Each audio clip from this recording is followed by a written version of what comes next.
This is the second numerical on torsion.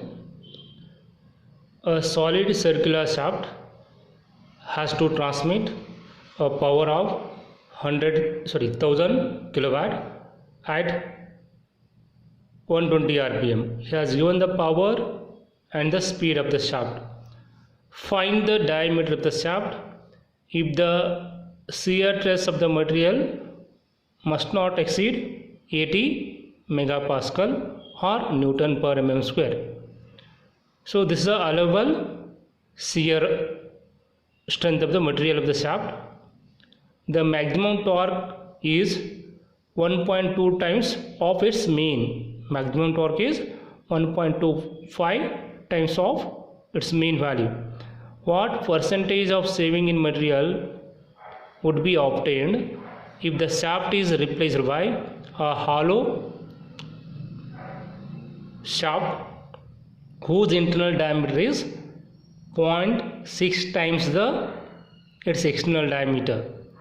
The length, material and maximum shear stress being same. Nothing but the length, material and maximum shear stress of the solid shaft and the hollow shaft is same. He is telling. First of all, I'll find the diameter of the solid shaft. Okay, so what are the data given? He has given the power 1000 kilowatt, speed is 120 rpm. Next one is allowable shear stress of the material is how much? 80 Newton per mm square. I need to find the diameter of the solid shaft, and the maximum torque is 1.25 times of its mean value is telling. Next, the internal diameter of the hollow shaft is 0.6 times the external diameter of the hollow shaft. Now, first one is power transmitted. The equation for power transmitted is 2 phi nt divided by 60 into 1000 kilowatt. So 2 phi n t is a mean torque. Now the power is 1000 kilowatt. 2 phi n is a speed is a 120 rpm. T mean next one is divided by 60,000. So you simplify this. Finally I'll get this much mean torque, 79577.5 into 10 raised to 3 Newton per mm. This is the mean torque. Next, he has given the condition in the problem definition that the maximum torque is 1.25 times the mean torque. So you multiply this by 1.25. I'll get the maximum torque as 99.472 into 10 raised to 6 Newton per mm square. Sorry, Newton millimeter. 99.472 into 10 raised to 6 Newton millimeter has the maximum torque. Next one is,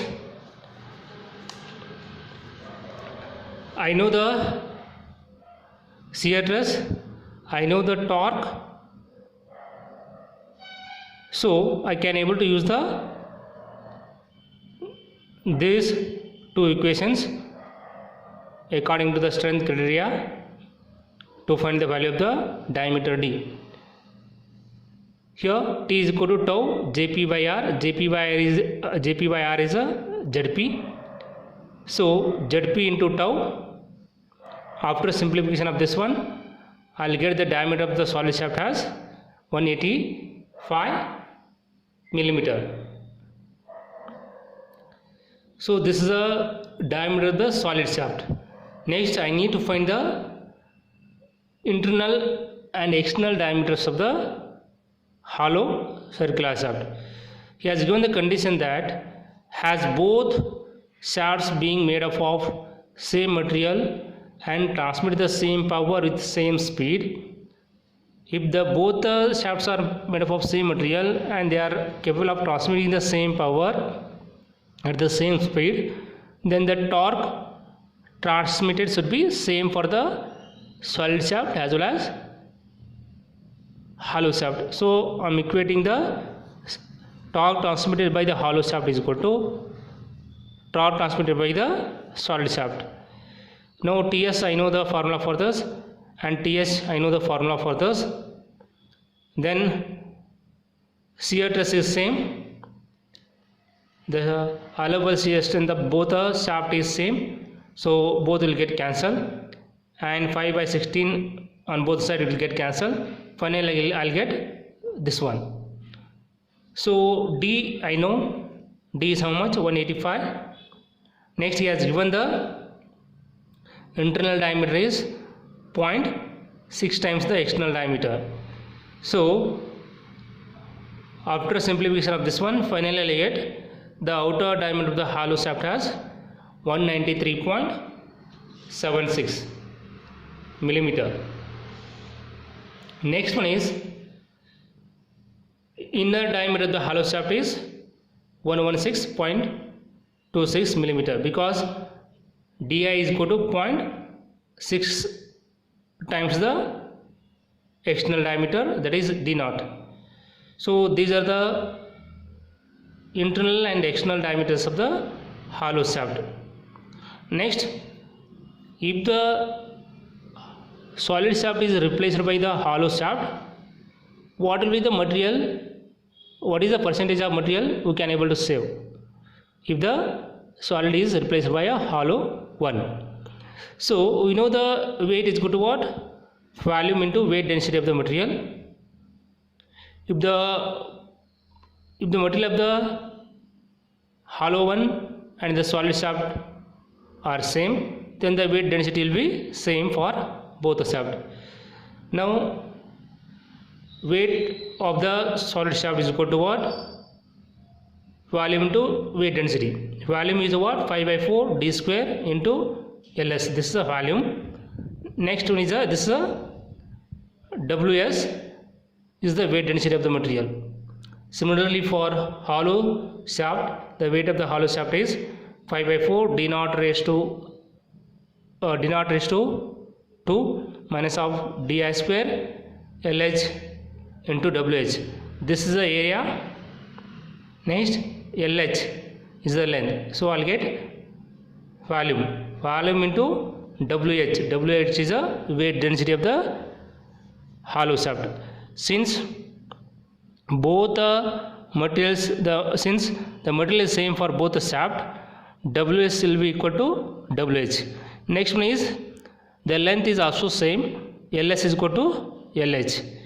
So what I do here, in order to find the percentage saving in material, how to calculate the percentage saving in material? This is the formula: ws minus of wh divided by ws into 100. Substitute the values of weight of the solid shaft, weight of the hollow shaft. Then finally after simplification of this one, I'll get this, because ls is equal to lh, both will get cancelled. Next ws is equal to wh, weight density of solid shaft will be equal to weight density of the hollow shaft. So both will get cancelled. Finally I'll get d square minus of d naught raised to square minus of dr square. Finally I'll get d square here. So you substitute the value of d naught di. Okay, after simplification of this one, finally I'll get 29.76%. This much of material can be saved by replacing the solid shaft with the hollow shaft, so that we can able to reduce the cost of manufacturing, or the cost of the, not the cost of the manufacturing, cost of material we can able to save. So approximately you can able to save 30% of the material by replacing the solid shaft with the hollow shaft, so that we can able to reduce the cost of the material being used in the solid shaft.